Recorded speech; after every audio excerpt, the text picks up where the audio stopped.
ជំរាបសួរបងប្អូនទាំងគ្នាថ្ងៃនេះខ្ញុំមកបង្ហាញបងប្អូនទាំងគ្នាតាក់ទងជាមួយនឹង Hi Korea ថ្ងៃនេះខ្ញុំនឹងបង្ហាញពីរបៀបផ្លាស់ប្ដូរព័ត៌មាននៅក្នុង Hi Korea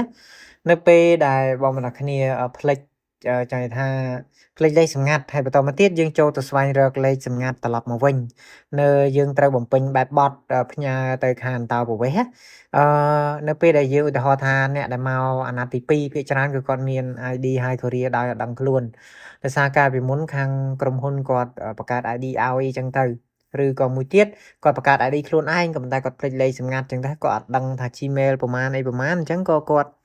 ត្រូវបំពេញ form គឺ form វាមានតម្រងបែបហ្នឹងគឺយើងផ្ញើទៅខាងអន្តោប្រវេសន៍បន្ទាប់មកនៅលើ form ហ្នឹងវាមានលេខទូរស័ព្ទវាមានអីជាដើមអញ្ចឹងទៅហើយបន្ទាប់មកទៀតគឺខាងអន្តោប្រវេសន៍គឺគេនឹងផ្ញើសារចង់ថាគេនឹងផ្ញើសាររបៀបនេះមកឲ្យអញ្ចឹងគេនៅពេលដែលគេផ្ញើសាររបៀបហ្នឹងមកឲ្យបានន័យថាគេឲ្យយើងវាយបញ្ចូល ID និងលេខសម្ងាត់ឲ្យដូចគ្នាអញ្ចឹងបានន័យថាគេធ្វើ ID និងលេខសម្ងាត់របស់យើងនឹងដូចគ្នាហើយអញ្ចឹងគឺយើងយកមក log in មកបន្តមកទៀតយើងចូលទៅកែព័ត៌មានហើយថ្ងៃនេះខ្ញុំនឹងកែព័ត៌មានឲ្យគ្នាយើងម្នាក់ដែរដែលខ្ញុំបានរកលេខសម្ងាត់ត្រឡប់ឲ្យគាត់វិញចឹងហើយគឺយើងត្រូវតែសំខាន់ជាងគេគឺយើងត្រូវតែមាន Gmail ហ្នឹងគឺសំខាន់ណាស់គឺ Gmail ត្រូវតែជា Gmail ដែលយើងកំពុងប្រើប្រាស់នេះ Gmail គឺនៅក្នុងនេះកម្មវិធីនេះគឺកម្មវិធី Gmail នឹងឯងនេះគឺកម្មវិធីមួយនេះបងប្អូនគ្នាអញ្ចឹងគឺយើងត្រូវតែមាន Gmail ហើយ Gmail ត្រូវតែ log in នៅក្នុងទូរស័ព្ទដៃរបស់យើងផ្ទាល់អញ្ចឹងនៅពេលដែលយើងមាន Gmail រួចរាល់ហើយយើងចូលមកកាន់ website Hi Korea បន្ទាប់មកយើងធ្វើការ log in ចូលហើយចំពោះ log in គឺយើងត្រូវ log in ID ហើយជាមួយនឹងលេខសម្ងាត់ដែលដូចគ្នានឹងមកបន្ទាប់មកចាំយើងបន្តទៅខាងមុខដើម្បីផ្លាស់ប្ដូរព័ត៌មានឥឡូវខ្ញុំធ្វើការ log in ជាមួយបន្ទាប់ពី log in ចេះគឺវាឲ្យយើងធ្វើការផ្លាស់ប្ដូរលេខសម្ងាត់ដើម្បីឲ្យវាសុវត្ថិភាពអញ្ចឹងយើងចុចលើបេតា Hackin មកយើងចុច Hackin បន្ទាប់ពីយើងចុច Hackin មកគឺវានឹង load ទៅដល់កន្លែងឲ្យយើងត្រូវផ្លាស់ប្ដូរលេខសម្ងាត់តែម្ដងអត់ពិបាកទេឥឡូវយើងចុច Hackin មកនេះបងប្អូនគ្នាឃើញអត់នេះគឺវា load ចេញឲ្យយើងផ្លាស់ប្ដូរលេខសម្ងាត់តែម្ដងនេះគឺយើងមិនចាំបាច់ពិបាកដើម្បីធ្វើការចូលទៅស្វែងរកលេខសម្ងាត់ទេគឺវា load មកចូលក្នុងហ្នឹងដើម្បីយើងធ្វើការផ្លាស់ប្ដូរលេខសម្ងាត់អញ្ចឹងគឺយើងគ្រាន់តែវាយលេខសម្ងាត់បំបញ្ញមិញហ្នឹងគឺយើងវាយលេខសម្ងាត់បំបញ្ញមិញចូលហើយបន្តមកទៀតយើងចុចលើពាក្យថា Hackin មកគឺវានឹងឲ្យយើងបំពេញព័ត៌មាននិងផ្លាស់ប្ដូរព័ត៌មានឥឡូវខ្ញុំវាយលេខសម្ងាត់ចូលហើយបន្តមកទៀតយើងចុចលើពាក្យថា Hackin បន្ទាប់ពីយើងបំពេញលេខសម្ងាត់ហើយចូលមកដល់កន្លែងនេះឥឡូវខ្ញុំនឹងបង្ហាញបងប្អូនគ្នាតែម្ដងអាខាងលើនេះគឺជា ID របស់យើងស្រាប់ខ្ញុំរៀងបរិច្តិចដើម្បីឲ្យមើលឃើញរៀងធំរៀងច្បាស់អញ្ចឹងគឺកន្លែងនេះគឺវាដាក់ថា Hyunjae 2000 Ho ហើយយើងដាក់អាលេខសម្ងាត់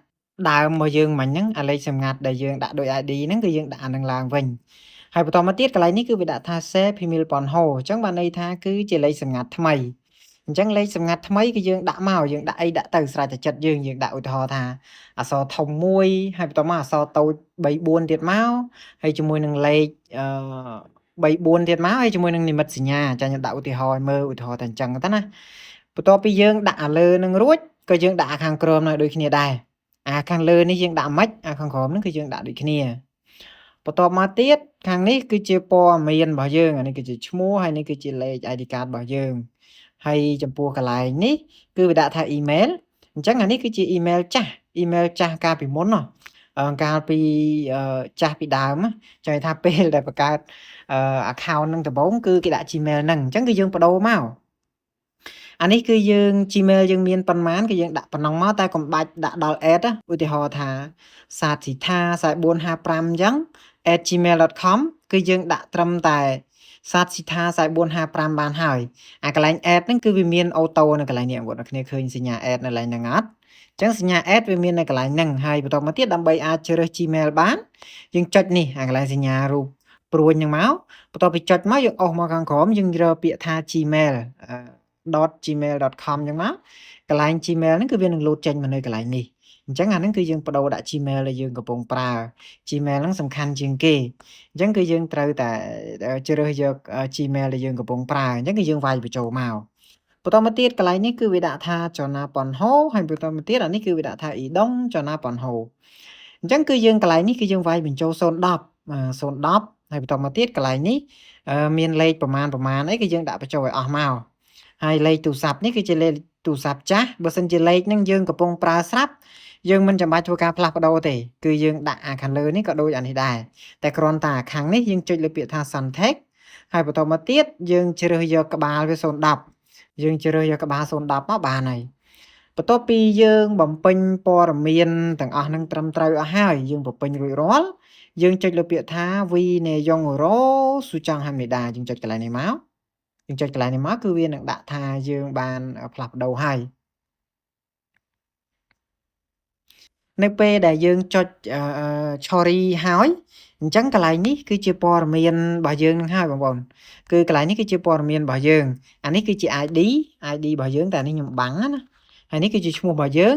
ហើយនេះគឺជា Gmail ដែលយើងបានដាក់អំបញ្ញមិញហ្នឹងអញ្ចឹងគឺ Gmail ដែលយើងបានដាក់អំបញ្ញមិញហ្នឹងគឺយើងត្រូវនៅកន្លែងហ្នឹងអញ្ចឹងយើងត្រូវធ្វើការកត់ទុកទាំង ID ទាំងលេខសម្ងាត់ទាំង Gmail គឺយើងត្រូវតែកត់ទុកព្រោះដើម្បីថ្ងៃក្រោយកុំឲ្យយើងភ្លេចទៀតណាហើយបើសិនជាថ្ងៃក្រោយយើងភ្លេចទៀតយើងគ្រាន់តែវាយ ID ហើយជាមួយនឹង Gmail នឹងចូលទៅគឺវានឹងផ្ញើសារមកកាន់ Gmail របស់យើងតែម្ដងវាផ្ញើសារមកកាន់ Gmail របស់យើងនៅលេខសម្ងាត់ថ្មីហើយបន្ទាប់មកយើងធ្វើការផ្លាស់ប្ដូរជាបន្តទៅទៀតទៅគឺយើងមិនចាំបាច់បំពេញ form ផ្ញើទៅខាងអន្តោប្រវេសន៍ម្ដងទៀតទេគឺយើងគ្រាន់តែចូលវាយបញ្ចូល ID និង Gmail នេះមកគឺយើងអាចធ្វើការទទួលលេខសម្ងាត់ថ្មីហើយបន្ទាប់មកយើងធ្វើការផ្លាស់ប្ដូរតាមក្រោយបាន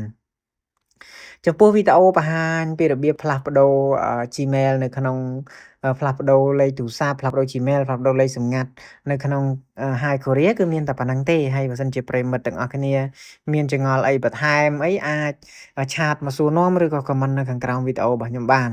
ឥឡូវយើងមានតែប៉ុណ្្នឹងទេចាំជួបគ្នានៅវីដេអូបន្តទៅខាងមុខទៀត